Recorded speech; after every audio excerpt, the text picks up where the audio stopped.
नमस्कार, स्वागत है आप सभी का एनबी न्यूज पर। आप देख रहे हैं अपने उत्तराखंड बुलेटिन। आपके साथ मैं हूं अमीशा यादव। रुक करते हैं खबरों की ओर।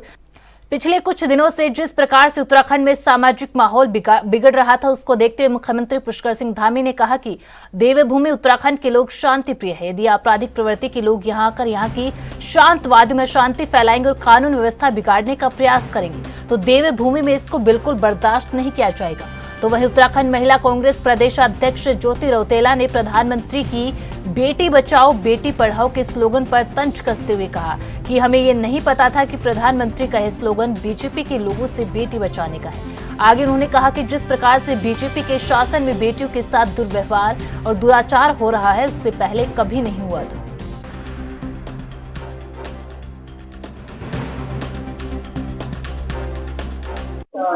भाजपा के कार्यकारिणी में देखा जा रहा है प्रचार बन रहा है। आप लोग इसका प्रदर्शन करते हैं, जगह जगह पर अपराध करते हैं, इसको कांग्रेस की सीट नहीं।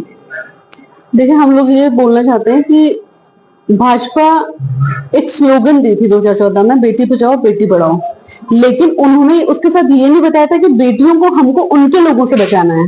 आज पूरे देश में और हमारे प्रदेश में आप लोग देखेंगे कि पिछले 3 साल में उत्तराखंड एनसीआरबी की रिपोर्ट के हिसाब से पहाड़ी राज्यों में नंबर 1 है, जिसमें महिलाओं के ऊपर बलात्कार और अत्याचार के केस सबसे ज्यादा किसी राज्य में है, जो पहाड़ी राज्य है। जब प्रदेश में कोई केस होता है, अगर उसमें किसी धर्म जाति का व्यक्ति इन्वॉल्व है तो मुख्यमंत्री के मुंह से शब्द निकलते हैं, वो कुछ बोलते हैं। लेकिन जब भाजपा का कोई कार्यकर्ता है और वो एक बलात्कार के केस में, चाहे वो सल्ट की घटना हो, चाहे वो हरिद्वार की घटना हो, अंकिता भंडारी हो, चंपावत की घटना हो या लाल कुआं वाली घटना है, तो हमारे मुख्यमंत्री जी उसमें कुछ नहीं बोलते। हमारा कहना ये है कि देखिए, गलत है। बलात्कार की घटना किसी महिला और उसके पूरे परिवार के लिए बहुत बड़ी घटना है, उसका पूरा जीवन उसमें चला जाता है। लेकिन जब मुख्यमंत्री और उनकी सरकार से बात की जाती है तो उसके बारे में, जहां उनके लोग, उनसे जुड़े हुए लोग होते हैं, हमारे मुख्यमंत्री के मुंह से एक शब्द नहीं निकलता। देखिए, उत्तराखंड बहुत शांतिपूर्ण तरीके से चलने वाला राज्य है। सभी एक दूसरे के साथ बहुत भाईचारे के साथ रहते हैं और कोई भी अगर कानून को तोड़ेगा तो कानून उसके साथ सख्ती से काम करेगा। हाँ, लेकिन ये जरूर है कि कुछ लोग लव जिहाद और लैंड जिहाद को अपना एक सुनियोजित एम मानकर जो काम कर रहे हैं, उनको उनके लिए निश्चित रूप से उनको समझ लेना चाहिए कि किसी भी कीमत पर हम यहाँ की अपनी बहन बेटियों को कहीं पर भी जो है ऐसा नहीं होने देंगे, उनके साथ धोखा नहीं होने देंगे और कोई भी करेगा तो कानूनी प्रक्रिया के तहत उस पर कठोर कार्रवाई होगी। मुख्यमंत्री पुष्कर सिंह धामी से मुख्यमंत्री कैंप कार्यालय में कैबिनेट मंत्री सौरभ बहुगुणा और विधायक शिव अरोड़ा के नेतृत्व में उधम सिंह नगर जनपद के बंगाली समुदाय के लोगों ने मुलाकात कर सीएम के सामने अपनी विभिन्न समस्याएं रखी। राज्य में विस्थापित बंगाली समुदाय के सदस्यों को जारी किए जाने वाले जाति प्रमाण पत्रों से पूर्वी पाकिस्तान शब्द हटाए जाने के लिए उन्होंने मुख्यमंत्री का आभार भी व्यक्त किया। इस दौरान मुख्यमंत्री ने कहा कि बंगाली समुदाय के लोगों द्वारा जो समस्याएं रखी गई है, उन पर गहनता से विचार कर उचित समाधान करने के प्रयास किए जाएंगे।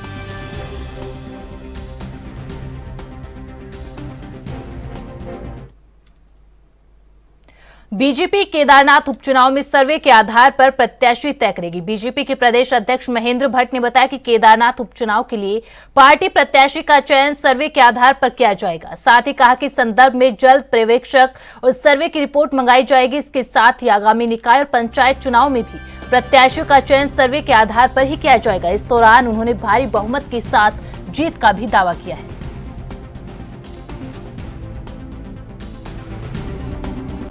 देखिए, हम हर चुनाव के लिए सदैव तत्पर रहते हैं। हर चुनाव की रणनीति हमारी पूर्व में नियोजित रहती है। हम उसके लिए अभी जो नगर निगम के चुनाव, उसके लिए प्रदेश की पर्यवेक्षक टोली हम भेजने वाले हैं। बहुत जल्दी वो टोली नगर निगम में, नगर पालिका में जाएगी। प्रत्याशियों, कार्यकर्ताओं राय शुमारी के बाद प्रत्याशी का पैनल आएगा, उस पर हम पब्लिक सर्वे कराएंगे और सर्वे के आधार पर प्रत्याशी की घोषणा करेंगे। बहुत जल्दी जैसे चुनाव घोषित होता है, हम अपने प्रत्याशी घोषणा कर देंगे। और मैं कह सकता हूँ कि हम चुनाव को, जैसे पिछली बार के चुनाव में हम 90% नगर पालिका नगर निगम जीते हैं, उसी प्रकार की जीत हमारी इस बार भी। केदारनाथ विधानसभा उपचुनाव की घोषणा भले ही अभी ना हुई हो, लेकिन सियासी पारा चढ़ता ही जा रहा है। बीजेपी ने जहां 5 कैबिनेट मंत्रियों समेत कई नेताओं की फौज चुनावी लिहाज से मैदान में उतारी है, वहीं कांग्रेस ने केदारनाथ प्रतिष्ठा रक्षा यात्रा के बाद अब केदारनाथ में हो रहे पुनर्निर्माण कार्यों पर सवाल खड़े किए, जिस पर वह कोर्ट जाने की बात कह रहे हैं। प्रधानमंत्री नरेंद्र मोदी के ड्रीम प्रोजेक्ट में केदारनाथ और बद्रीनाथ धाम में पुनर्निर्माण कार्यों पर कांग्रेस ने ऐतराज जताया है। कांग्रेस प्रदेश अध्यक्ष ने कहा कि पार्टी इस मुद्दे पर विधिक राय के साथ भूवैज्ञानिकों से चर्चा करने के बाद कोर्ट का दरवाजा खटखटाएगी। करण माहरा का कहना है कि केदारनाथ में खुलेआम बहुमंजिला भवन धड़ल्ले से बनाए जा रहे हैं, जो बड़ी आपदा को खुला निमंत्रण है। कांग्रेस प्रदेश अध्यक्ष के बयान पर बीजेपी ने भी पलटवार किया है। में एक फिक्स नियम था कि G+1 मतलब ग्राउंड लेवल और फिर एक ऊपर की मंजिल, इतना ही वहां निर्माण की इजाजत होती थी, क्योंकि वहां के हालात, वहां की जो टोपोग्राफी है उसको आप सब समझते हैं, जानते हैं, जियोलॉजिकल जो वहां की व्यवस्था है। आज वहां मल्टी स्टोरी बिल्डिंग बन रही है। मंदिर के पीछे की साइड जिस पत्थर ने मंदिर को बचाया था, उसके पीछे आप देखिए हैवी कंस्ट्रक्शन हो रहा है। गोणू में सोना ऊपर गया है, उसका खंडन जांच की मांग करने तक बीकेटीसी ने क्यों नहीं किया? उसका खंडन जांच की मांग करने तक भी बीकेटीसी ने क्यों नहीं किया? अतिरिक्त सुरक्षा क्यों मांगी गई थी? और बीकेटीसी ने बयान बदले, पहले कहा तांबे में हमने सोना चढ़ाया, फिर कहा पीतल में चढ़ाया, और जब करण मेहरा ने कहा कि उतनी चढ़ाई हुई पुरानी चांदी आ गई, उन्होंने कहा चांदी में चढ़ाया। फिर यह आया कि पानी से बह गया। ऐसा कैसा पेस्ट लगाया गया जो पानी से बह गया? कांग्रेस जनता को गुमराह करने का काम कर रही है और हमारे जो आस्था के प्रतीक हैं, जो हमारे जितने भी मठ और मंदिर हैं, कांग्रेस ने हमेशा ही इनका विरोध किया। आज कोई नई बात नहीं है। जब देश के पहले प्रधानमंत्री श्री जवाहरलाल नेहरू जी ने सोमनाथ मंदिर का जीर्णोद्धार हो रहा था, उस समय भी उन्होंने उसका विरोध किया और उसके उद्घाटन के अवसर पर देश के राष्ट्रपति श्री राजेंद्र प्रसाद जी को वहां जाने से रोका। श्री राम जन्मभूमि अयोध्या में जब राम मंदिर बनाने की बात हो रही थी, सुप्रीम कोर्ट में विचार चल रहा था, निर्णय चल रहा था, तो नरसिम्हा राव जी की सरकार ने सुप्रीम कोर्ट में लिख के दिया कि राम एक काल्पनिक पात्र हैं, राम का अस्तित्व नहीं है। देश भर में चाहे कहीं भी हो, हमेशा ही हमारे आराध्य का, हमारे जो आस्था के केंद्र हैं, आस्था के प्रतीक हैं, कांग्रेस ने हमेशा उनके अस्तित्व को नकारा है। आज कांग्रेस केदारनाथ धाम को बचाने की यात्रा निकाल रही है। उनकी यात्रा पूरी तरह से फ्लॉप रही। जनता का समर्थन बिल्कुल नहीं मिला, बल्कि जनता ने उनकी यात्रा का विरोध किया। तो कांग्रेस अपनी यात्रा को फ्लॉप होने के बाद नए नए मुद्दे ढूंढ रही है। आज कांग्रेस कह रही है कि वहाँ जो हैवी कंस्ट्रक्शन हो रहा है उसके विरोध में हम हाई कोर्ट जाएंगे। तो प्रधानमंत्री आदरणीय नरेंद्र मोदी जी ने श्री बद्रीनाथ धाम और श्री केदारनाथ धाम के लिए एक बहुत अच्छा मास्टर प्लान तैयार किया है। उस मास्टर प्लान के तहत वहाँ काम चल रहे हैं। विगत 3 वर्षों से अधिक समय से काम चल रहा है और जो काम चल रहा, पूरे देश में विश्वकर्मा पूजा का उल्लास देखने को मिला है। हर वर्ष कन्या संक्रांति के दिन विश्वकर्मा पूजा मनाई जाती है। हर वर्ष की भांति इस बार भी बिहारी महासभा ने देहरादून में विश्वकर्मा पूजा का आयोजन किया। कार्यक्रम में मुख्य रूप से उत्तराखंड के कैबिनेट मंत्री गणेश जोशी मौजूद रहे। पूजा का आयोजन बनू स्कूल के ग्राउंड में किया गया। बिहारी महासभा के द्वारा विश्वकर्मा दिवस का कार्यक्रम लंबे समय से मनाया जा रहा है। इस वर्ष भी विश्वकर्मा की मिट्टी की मूर्ति बनाकर पूजा की व्यवस्था की गई। सुबह मिट्टी की मूर्ति बनाकर पूजा कराई गई। मंत्र उच्चारण से पूरा माहौल भक्तिमय हो गया। धूप दीप तांबुल से विधिवत पूजा की गई। क्षेत्रीय बिहारी महासभा के सदस्यों ने अपने काम करने, औजार करने वसूली की गई। कुदाल और लोहे के औजार इकट्ठा किए गए। उन सभी औजारों की भी पूजा की गई। वही प्रोग्राम में पहुंची भोजपुरी गायक कल्पना पटवारी ने सांस्कृतिक गीतों की शानदार प्रस्तुति दी, जिसे सुनकर लोग अभिभूत हो गए।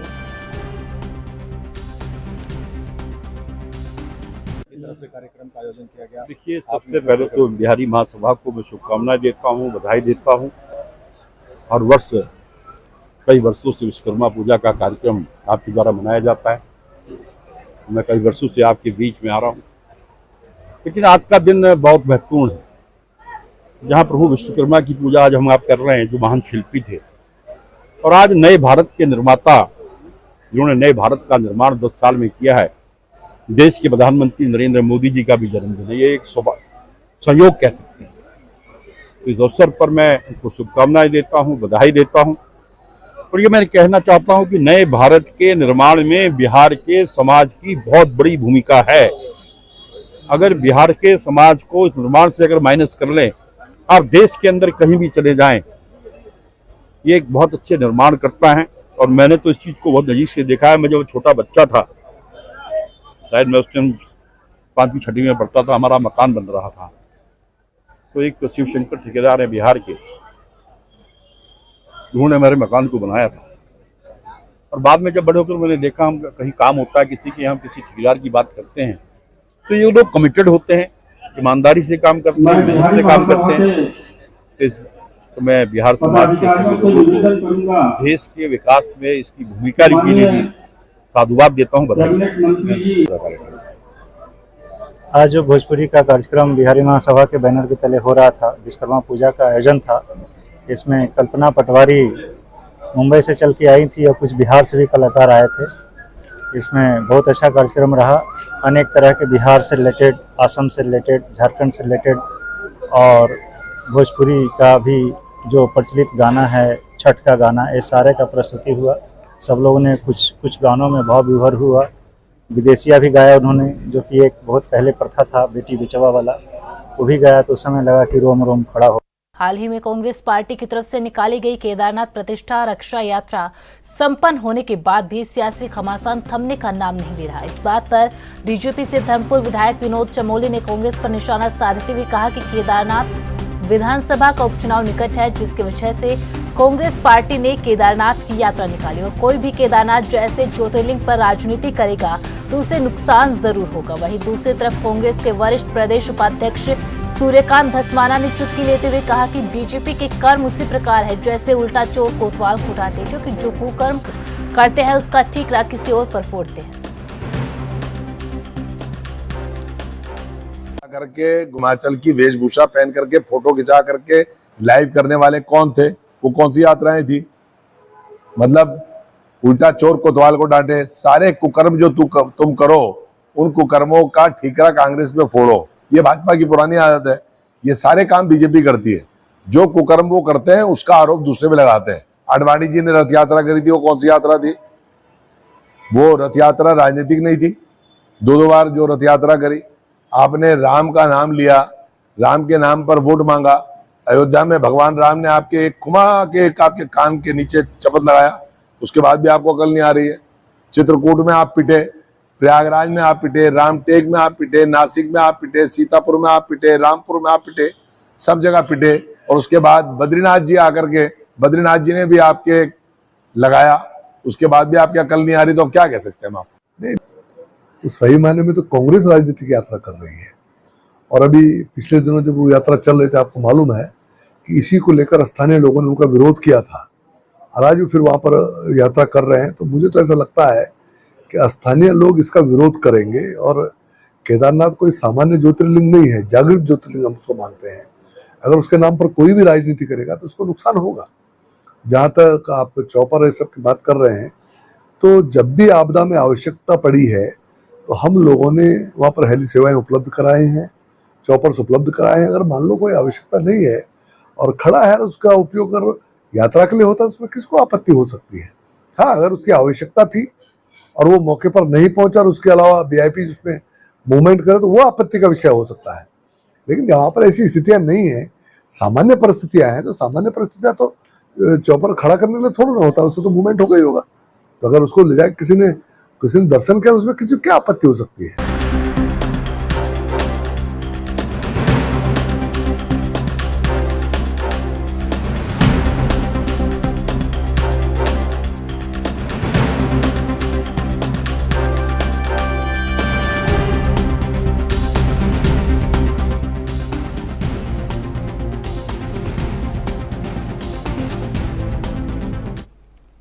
बीजेपी की महिला मोर्चे की राष्ट्रीय महामंत्री दीप्ति रावत ने आगामी निकाय और पंचायत चुनाव में बेहतर प्रदर्शन करने की बात कही।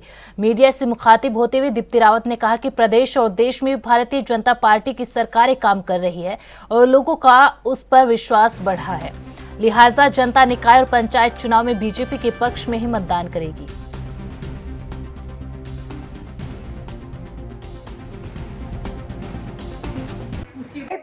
उत्तराखंड में तो भारतीय जनता पार्टी ही है और यहाँ पर जब चुनाव होगा तो आप देखेंगे कि भारतीय जनता पार्टी किस प्रकार से जीत कर आएगी, क्योंकि जिस प्रकार से प्रदेश में लगातार काम हो रहा है, जिस प्रकार से केंद्र में काम हो रहा है, डबल इंजन की सरकार यहाँ काम कर रही है, हर व्यक्ति चाहता है कि निकाय में भी भारतीय जनता पार्टी के कैंडिडेट जीत कर आए, ताकि एक जो तीसरा इंजन है निकाय के जरिए और हमारे जो पंचायतों के जरिए वो भी सरकार के साथ जुड़ जाए और तेज गति से हमारे जो लोकल बॉडीज हैं उनमें भी विकास हो।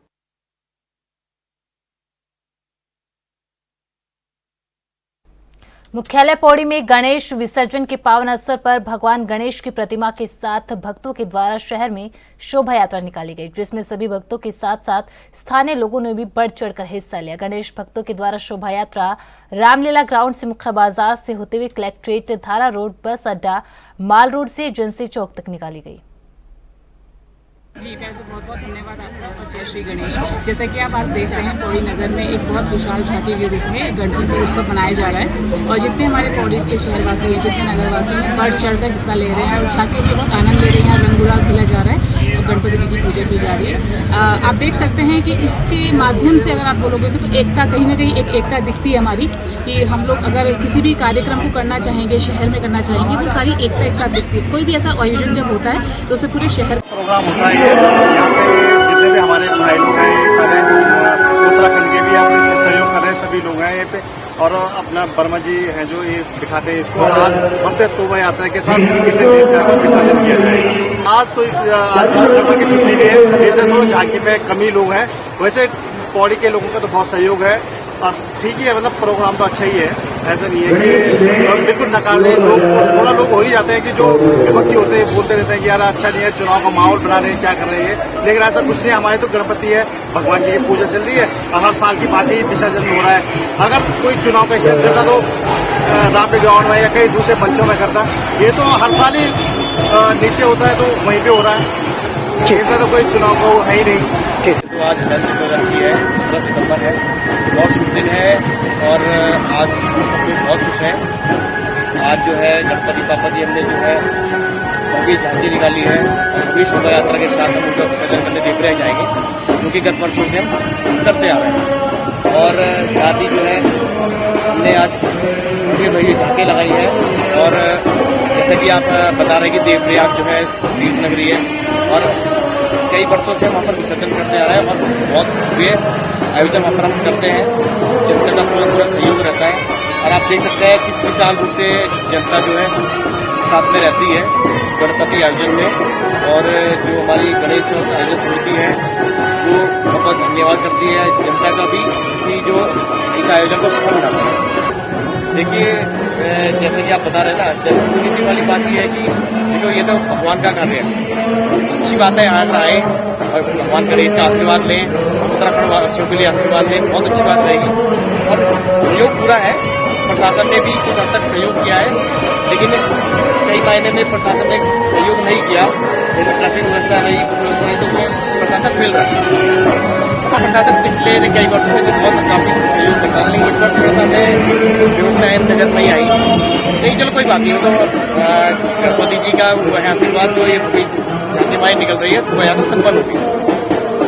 देखिए व्यापार सभा हर उस आयोजन में शामिल होती है जो कि व्यापारियों को इस तरह से व्यापार बढ़ाने के संबंध में, जहाँ पे उनको लगता है कि इन आयोजनों से पौड़ी के व्यापार और लोगों का आगमन होता है, पौड़ी में कोई नए नए प्रोग्राम होते हैं तो उसमें हर जगह व्यापार सभा बढ़ चढ़ कर हिस्सा लेती है।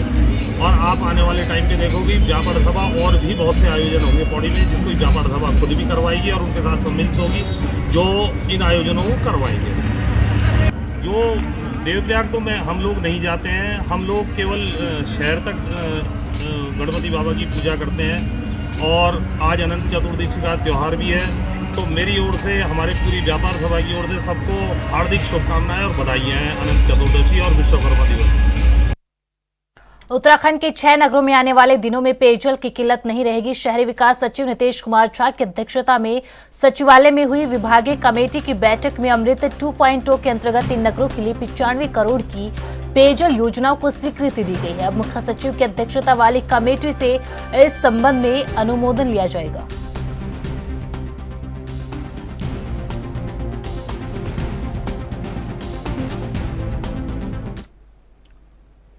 बुलेटिन में फिलहाल इतना ही। आप बने रहे एएनबी न्यूज के साथ। नमस्कार।